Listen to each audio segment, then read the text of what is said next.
All right, this is Fansful Now on FanStream Sports, powered by DSP Media. I'm Jeff Thidoff. You can follow me on the X at That Happens.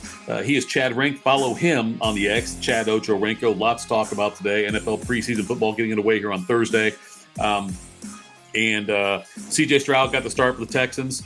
I wasn't sure how much he would play, Chad, but he didn't play much. I thought he might play at least through the first quarter. And he didn't. He played two series, went 2 for 4, 13 yards, had a pick, rushed twice for 6 yards. I think it was 2 series when he ended up playing, but awful interception he threw. And the sack was like a 20-yard sack, and then Buckeye fans were like, oh, see, he's not mobile. Well, he did have it wasn't really his fault. You could tell he was, I don't think overmatched. I think might be the right word. The Texans' offensive line wasn't doing much. Did you happen to catch any of it or not? No, I don't have NFL Network, so I just was following on ESPN. I saw the pick. It was bad, but the good news is he played 2 series. So it means he's the one. He's the starter there. Right. So if you have him in Dynasty and those kind of stuff, don't worry about it. It's the first preseason game. I'm not putting too much stock in it. Although Tank Dell's interesting. I'm not going to get all excited about one. It could be the Tuffy roads, as you like to say. Right. But it's interesting because I think I remember hearing at the draft that Stroud went to the Texans and was like, "Hey, go get this guy." Right. And he was kind of like a thing coming out. So he and Nico Collins. I think Nico Collins had the most targets there early on too. So he's one to keep an eye on because he's a late guy. But it is what it is. I was just sad I couldn't see any Bailey Zappi. I will tell you, Zappi was 12 for 14 in the game, but in typical Bailey Zappi form, he threw for 79 yards. So that's all. That was a Bernie Kosar type performance there, where Kosar used to go like 20 for 29 for 140 yards or something like that late in his career. That's kind of what that was. We're not going to see much here in week 1, though. Is there anything you're really looking forward to seeing? I mean, I want to see these rookies come in here and play, but is there anything else you're really that kind of off the board that you're pining to see in this week 1 of preseason? No, I mean, just as a Bears fan, just kind of seeing what they do. I'm interested to see, and we'll talk about it later, like Bijan, if he's truly, not to get ahead, but if he's truly the number 3 in the depth chart, he should play a lot then. Yeah. That's the thing I'm interested in seeing. And then I really want to, just because the Baker Trask thing too, because I've heard Baker does not look good in camp. Right. So that's one. But week 1, really not. Week 1's really just, I think, following your team, seeing what's going on. And if there's a guy that you really liked in college somewhere, some of your guys, that kind of thing. But I'm not putting too much stock in week 1, really on anything. I'm just looking to see if any big players get hurt. That's really what you're looking for there. And if you're a big player, you're probably not playing. But, Bryce Young is going to start for Carolina. We know that. We saw C.J. Stroud start tonight. You're going to see those guys and see how much they play. But it's that's the thing I'd look for. Is there any injuries that happen? Now, we know we have some injuries going on right now. Miles Sanders tweaked his groin. He will not play in week 1. What was that one I saw? George Kittle. George Kittle has a hip abductor. And I probably should know what a hip abductor is, but I don't. But nonetheless, which means I either don't have one or never utilized it, one or the other. But Kyle Shanahan said that he'll be out for a week or so. Other news, Kareem Hunt, we know, visited New Orleans, who know Alvin Kamara for the first 3 weeks. Kareem Hunt goes there, leaves without a deal. Then he visits Indy. Now, Indy, we know, has already made some moves as far as who they added. They added who's the running back they added just the other day? Former Ravens guy, Kenyon Drake. Just added Kenyon Drake. So, but he goes to Indy for a meeting and also goes out there without a deal. So either Hunt's not impressing them or he's asking for way too much money. Probably the smart thing for Hunt at this point right now is just to kind of wait and see if somebody gets hurt somewhere. But is he draftable for you? Right now, without a team, would you take a flyer on him? I would, just because of where you're picking him. I mean, he's going super late. Right. Even Cook doesn't have a team, and he's going, I think, probably 3-4 rounds ahead of Hunt. Right. So, and I think from what I read, Saints liked him. He had a good meeting with them and did everything. So, it was probably something the Saints didn't really offer. I think he's probably like, hey, I'm going to go check out Indy. So Right. he'll land somewhere. So I'll take a late flyer. I mean, he's the kind of guy you want to take late flyers on because you've seen what he can do rather than some unproven guy. So I'll even sit out and wait and see because he'll land somewhere. Yeah. I agree. I think would you rather have, the guys you're drafting late, like the last 2 or 3 rounds you're drafting. Great, you're taking your kicker, you're taking your defense at the end, or you're not going to take a defense at all, which if your league allows that, you can just flex the defense, just waiver, pick up a defense or whatever every week, just rotate him in and out of there. But he's got a higher ceiling than that 5th receiver you might draft, or that 2nd tight end if you choose to do that, or the 5th running back. He's got a higher ceiling than those guys. You hope that the guys you draft at the end, you never have to use. So that's why it makes sense to probably look at that. Someone like him, if he's out there still, someone to grab and just wait and see what happens the rest of camp and, see if he lands on a team somewhere or not. And you never know. He could be a handcuff for one of your guys. Right, exactly. Okay, you mentioned Bijan Robinson. And the depth charts are out, and you say he's 3rd on the depth chart for the Falcons, right? Behind, I guess, is he behind Patterson and Allgeier? Patterson's at 1, right. And then Allgeier's 2. And I think this is just we'll make the veterans happy. Yeah. There's it's not a thing, honestly, because he's going to end up being the guy there. Yeah. I mean, you don't draft him where you draft him to put him 3rd on the depth chart. I think it's just more of a look, and Arthur Smith's kind of a moron anyway. So yeah, so it's not a big deal. I just am interested to see because if he's really 3rd on depth chart, he should get a ton of run. He's not week 1, but he's not going to get it. No, there's no way. I don't think any of the 3 of those guys will. I don't think Allgeier, Robinson, or no, they're not. Will get any they won't. No, they're not going to get much in that game for Atlanta. And so, yeah, I'm with you. And it's interesting to me to see how the hype, if it increases, because I've seen people now, like if you look at the ADPs now, he keeps getting higher and higher because people are really trying to be out in front of this. Like they don't want to miss on, Adrian Peterson or whatever. They want to get him early, right. Especially now Dice leagues. I get it, but like in redraft leagues, he's a damn near a sure thing. But I'm not taking him as the first running back off the board. There's no way. No, I mean he's now I think jumped Eckler. I've seen it a lot where McCaffrey's still going 1, but I've seen Bijan go as high as like 3. He's usually in the 5 to 8 range. Yeah, he's usually going ahead of Eckler now too. So we'll get into a little bit more, a little bit like strategy kind of things to look at the end of the show with Bijan and a couple other guys that this is the kind of stuff you need to think about if you're drafting Bijan. Are there other things to look at? So, but the hype, like you said, it's just going to keep going because he's going to make some amazing play in preseason. Right.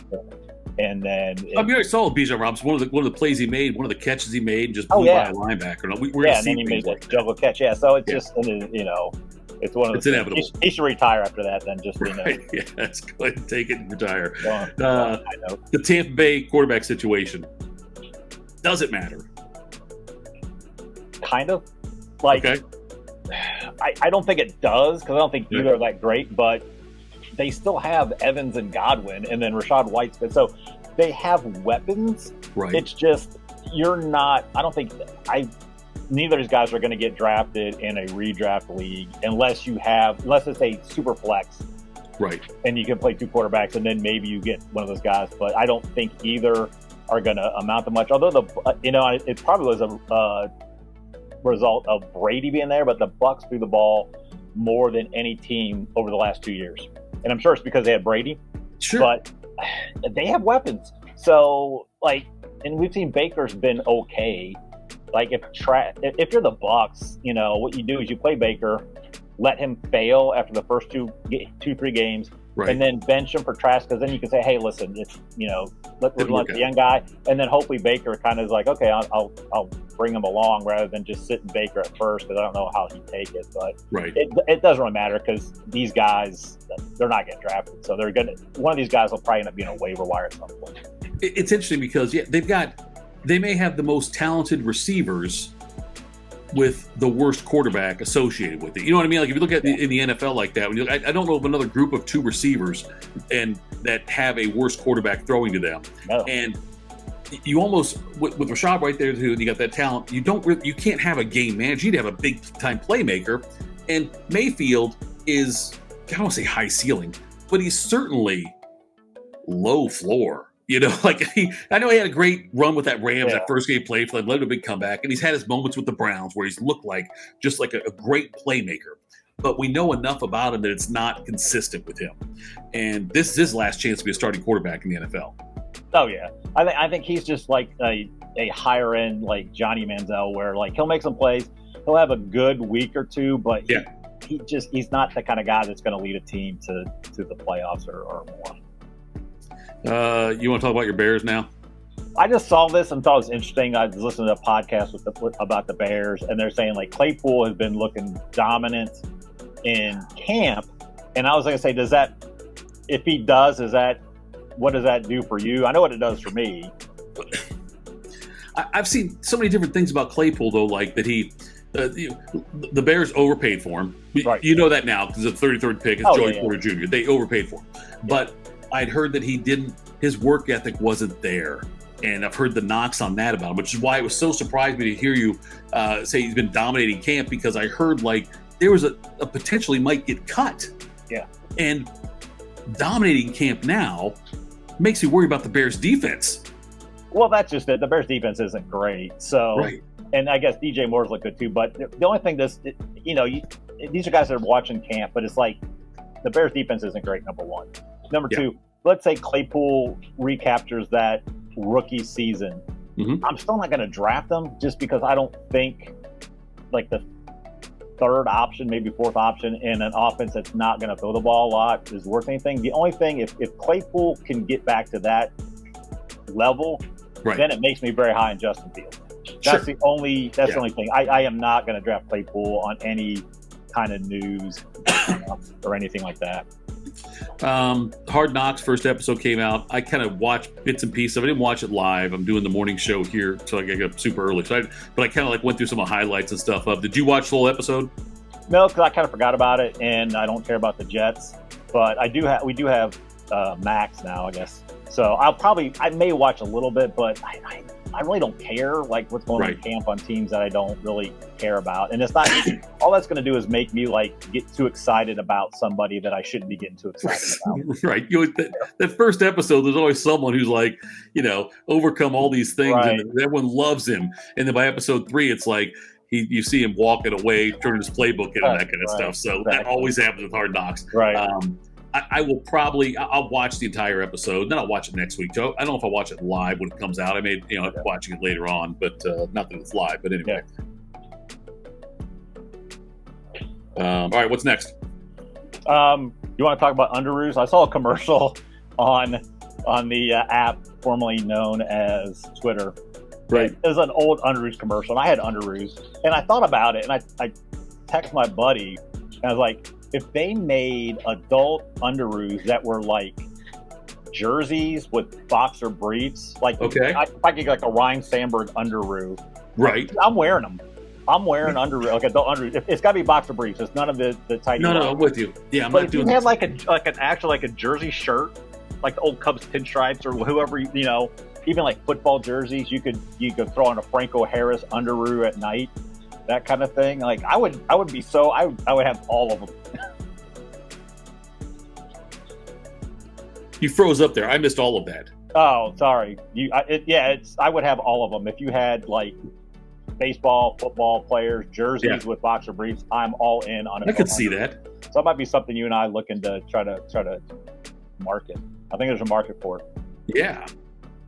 I think they could replace my Naughty by Nature boxers that I have and my Naughty by Nature sheet set. There you go. But my son wants the NFL sheet set we used to have as kids with all the teams on it and everything. My son wants that, so we're looking to get in that right now. Nice. Although I think he'd stay up all night looking at all those things. So, yeah. All right, we got a rant from Chad tonight. Yeah, I saw it, and I've seen this before, and it just made me mad on the comments. So it was, you've heard it, like if you could take any NFL player, take away that injury they had, who would it be? Right. And I'm like, it's stupid. There's only one answer and one answer only, right? In NFL, if you could take an injury away from any player that had an injury, that you could see their entire career. Well, you being the Bears, I'd probably say Gale Sayers. It'd be it's Gale's good. At least that's a good answer. It'd be Bo Jackson. I mean, right. Bo Jackson, I think, is just the answer. Like the first one on there, guys like Ryan Shazier, easy.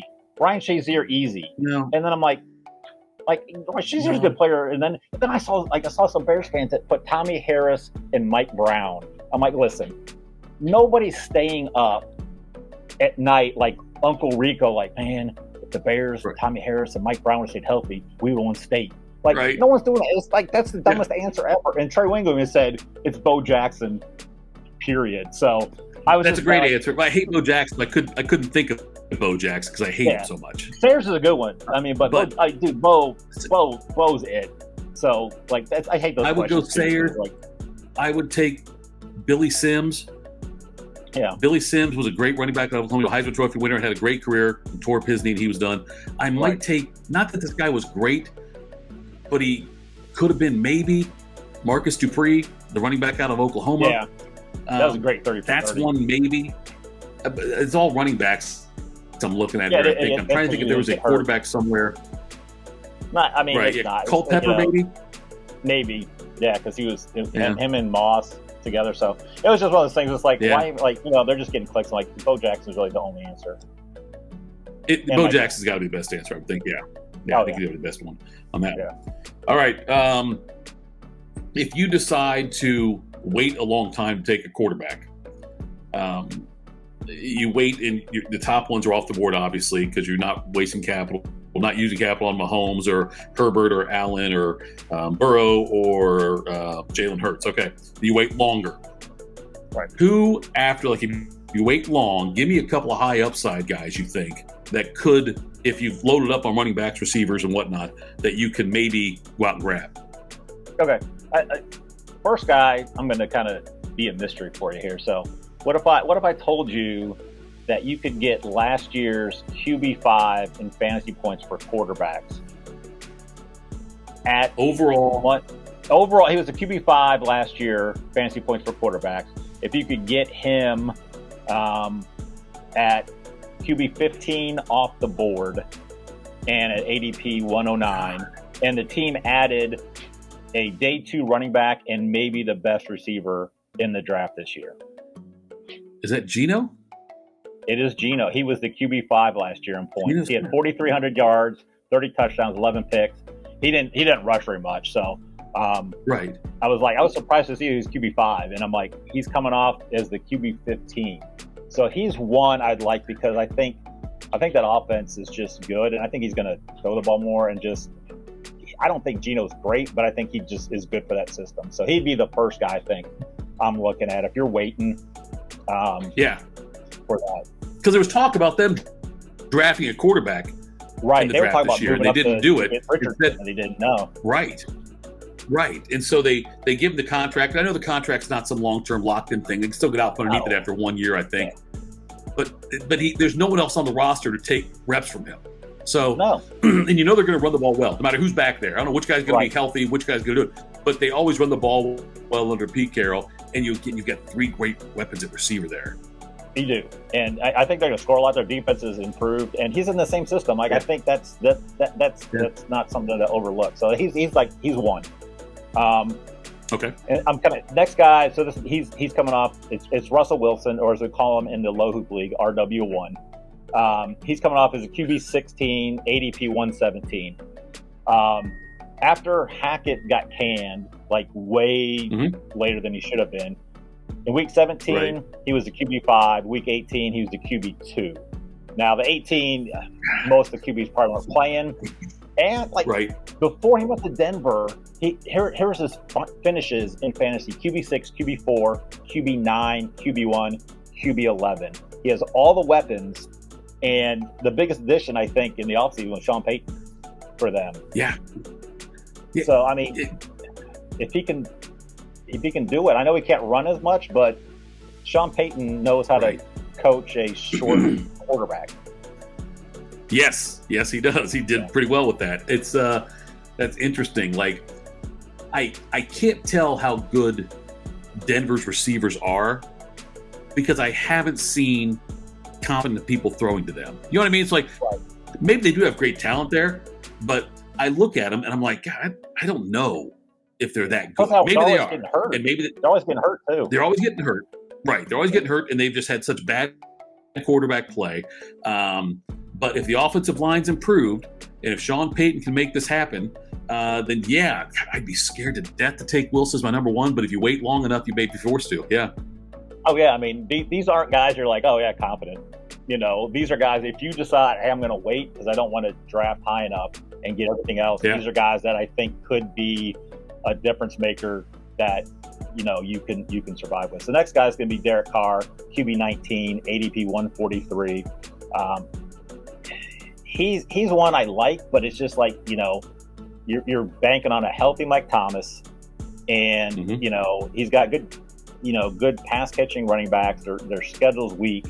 It's just he's one I'm like I like the other two better, but he could put up some numbers in this offense. Yeah, I think he's always gotten a bad rap as a quarterback, and I don't know why I always feel like I'm a Derek Carr apologist, but I am. I think like he's gotten a bad rap with the coaching he's had. McDaniel's a shitty head coach, and we saw what he did when he was in Denver, and then he takes the Colts job, and then the next day says, "Psych, I changed my mind. I'm going to go back to New England." And then this happens now with Vegas and the Raiders, and so yeah, I'm rooting for Carr. I hope Carr does well, and I hope Olave has a monster year and Thomas stays healthy. Yeah, I do too. And I think Carr's a good dude too, so you kind of root for him. Yeah. So that he's one. I think of the three, he might be the guy that people are looking to. Besides this next guy, who I know you'll be very high on, is your boy Jared Goff.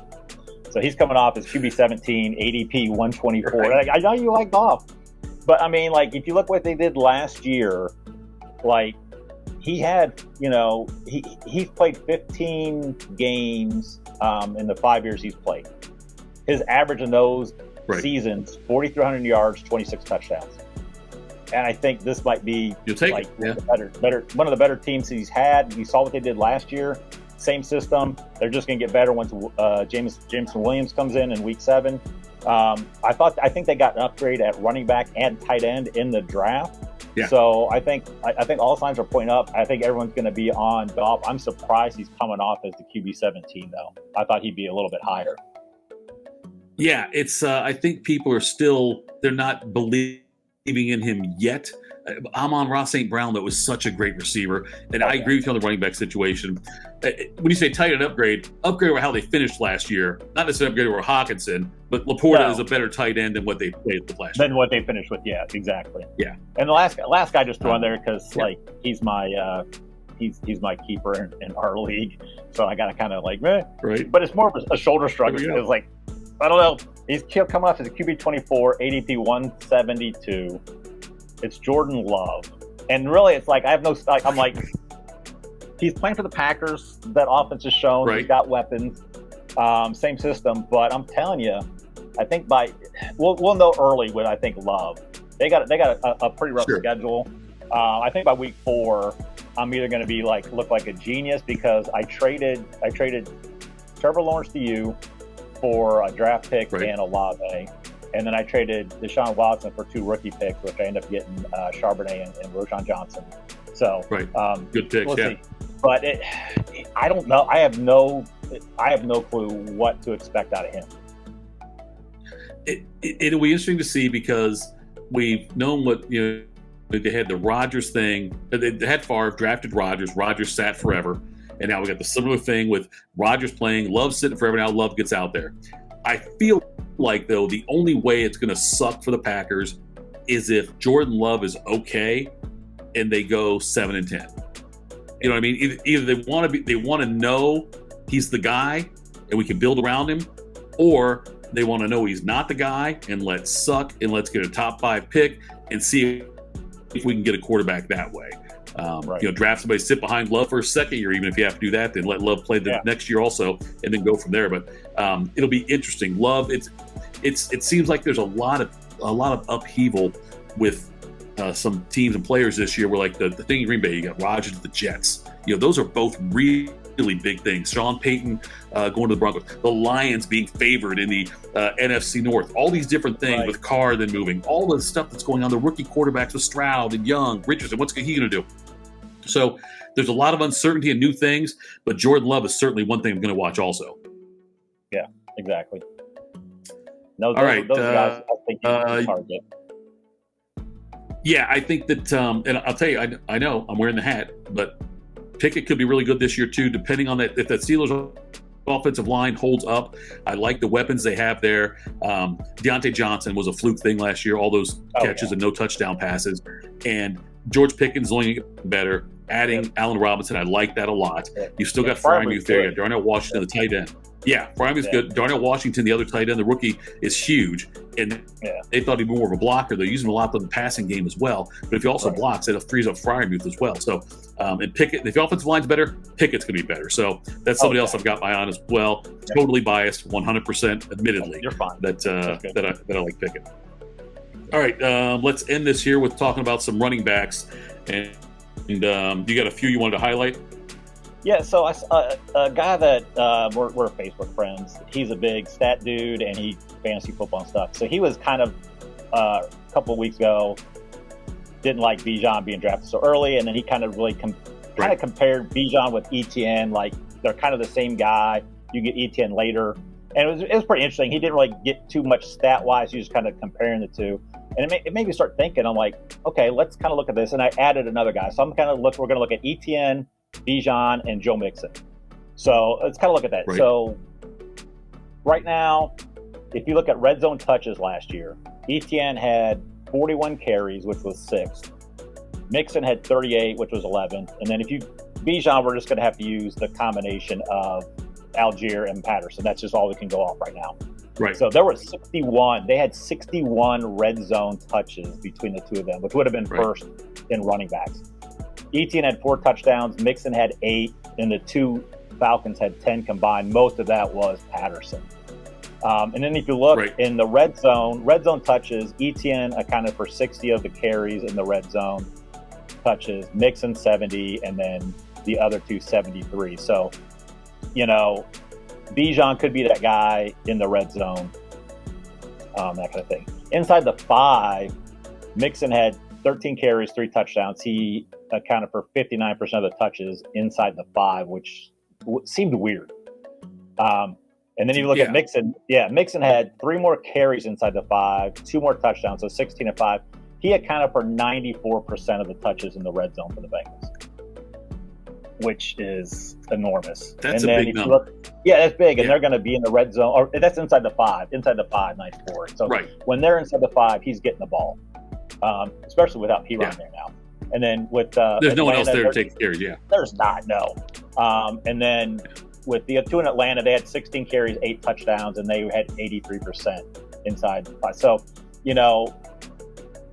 receptions is interesting because Etienne and the 2 from Atlanta were 35-37. Mixon had 60 receptions last year, and P-Ryan had 38. Yeah, I don't see those 38 going to a lot to anyone else. So Chase Brown, everybody else, Well, I'm like, so as I'm doing this, I'm like, I threw Mixon in just because I'm like, I will see kind of him, and it was like interesting. It's like I'm kind of like on Mixon now because like if you tell me Mixon's getting 75 to 80 receptions with that offense, right? And then the ADP, Bijan's ADP is 8 or 9, and then you can get Etienne at 35, Mixon's at 40. So I'm looking at this like I think. So this is the kind of stuff I wanted to talk about this because when you're drafting, this is like you can't just be like, oh, listen, this guy, I like this guy. This is the kind of stuff you got to think about. Okay, if I take Bijan at 8-9, I think he has of these 3. I think he has the highest ceiling of all of them. Because I think of the 3 of them, I think he's the only one that can really be like RB1 overall this year. Mm-hmm. But he may have he may have one of the lower floors. I don't know. But then like if you take Bijan, then you're probably going to want in the second round to take if Diggs or Lamb. You probably are going to try to want to get one of those guys over St. Brown. As much as I love St. Brown, but now you got Bijan and St. Brown as your 1-2. They're both kind of like high risk, and we're still not sure about them yet. So that's the kind of thing. If you want Bijan, fine, take him. Like if he's there, end of the second half of the first, I would take him.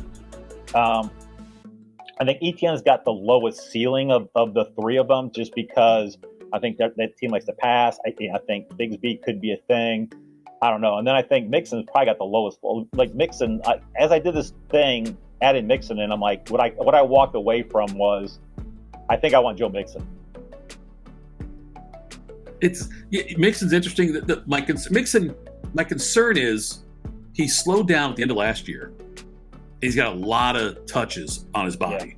Yeah. But yeah, if you just look at if you think you can get, it reminds me. I love Moneyball references, but like when Brad Pitt, Billy Bean's out there talking to the David Justice character, and says, "I want to get the last ounce of baseball out of you." Right, yeah, the last ounce of that. Yeah. That's why, like, if you think you get the last ounce out of Joe Mixon, meaningful football, he's great. Right. Oh yeah. What I like about Bijan is they're talking about using him as a slot receiver quite a bit too. And that could really increase his value. If you've got to worry about Algier out of the backfield, 1,000-yard rusher last year, came on great at the end of the season. And if you've got to worry about him, and Bijan's out there in the slot, I mean, that could open up some real opportunities there for him. And then I'm not saying he's going to catch 75 or 80 passes, but every time he touches the ball, he's got potential for big play there. This whole study that you did just makes me not like Travis Etienne. You know what I mean? Like that's what I'm full away from this. I don't think I like him. Yeah. Which is funny because you didn't have any of my notes, so that's a great segue because I have on here. I was like, we know Drake London. Can you name another Falcon receiver that's on the roster right now? Bijan Robinson. That's it. No, I can't. It's basically so Mac Hollis is there, and he's looking like Jack. I don't know what he's on. And then Scotty Miller from Tampa. And then you have... We have no problem putting out there some random accusations of people with steroid use. He looks huge. So here, I wrote down in 1, 2, 3, 4, 5, 6, 7 of these guys have less than 12 receptions. And they got Josh Ali, JJ Arcega-Whiteside. I remember when he used to be a thing. Chris Blair, and if I was going to, great poor name coming up here, Slade Bolden. Dude, I'm hoping Slade Bolden becomes a thing this year. Frank Darby, Killian Harris, Penny Hart, former Seahawk, I believe, Kadale Hodge, and Xavier Malone. I'm with you. I think they're going to put him in the slot because unless Slade Bolden comes up, but that's why I have no problem with Bijan because I'm just that how they're going to use him. And so I like that Slade, but that's the kind of stuff I think we could maybe dive into and talk about. Okay, look at these things, these three guys. These are some other ways to go. And again, I think if you're drafting, I did a draft today. I went for this exercise. I'm going to see if I want to get Mixon. So I went. What did I go? I think I had the first. I think it was the first pick, and I saw I had to take Mixon. I think early. It was so I went. No, it was 5th or 6th. I went Kupp, and then it went St. Brown, Mixon, Ridley. Right. So I was I'll take that. And if you take Bijan, you're not you end up getting. You could get St. Brown with that, but then you're not getting as good there. So do those mock drafts, play around with that. But I think that's the kind of stuff we want to look into as the draft season approaches, is these comparisons. You could have made up 3 of those names. I wouldn't have got challenging. No, you couldn't. When you said Brent Darby, I thought about Brent Darby, the dead Ohio State player, basketball. I was thinking Terrence Trent Darby. Terrence Trent. Wishing well. Right. That's what I would call Brent Darby. I would call him the Wishing Well. That's his nickname. So you're on Terrence Trent D'Arby. I'm on Slade Bolden. If they become a thing, you heard it here first. There we go. Yes, you did hear it here first. On this podcast, so yeah. All right, we'll do it again, Chad. Great stuff as always, my man. And if you need help with your drafts, fancydraftproxies.com. You can go there, hire an expert to draft your team for you. Like I say, I got my one coming up on Saturday, Super Flex League that I'm doing a draft for, Super Flex 6-point passing touchdown. So make sure you know your league rules because there are so many different variations. And if you've got to look, I take being commissioner very seriously. But if you've got a commissioner in your league that's a little bit shady, a little slimy, watch those rules closely. Make sure nothing gets changed. And like all of a sudden you find out that there's some huge thing that's different. Half-point PPR, full-point PPR, how many yards for a passing point, and things like that. Look at all those things. Maybe our next episode, Chad, we'll also talk about some ways to make your league a little more fun. Some interesting scoring things you can do to kind of spice your league up a little bit if you want to. But all right, we'll do that next. Follow him on the X. I know we still have the Twitter logos. Tim's working on that, but he's at Chad Ochocinco. I am at That Happened. Chad, great job as always, brother. Have a great night. You too, buddy.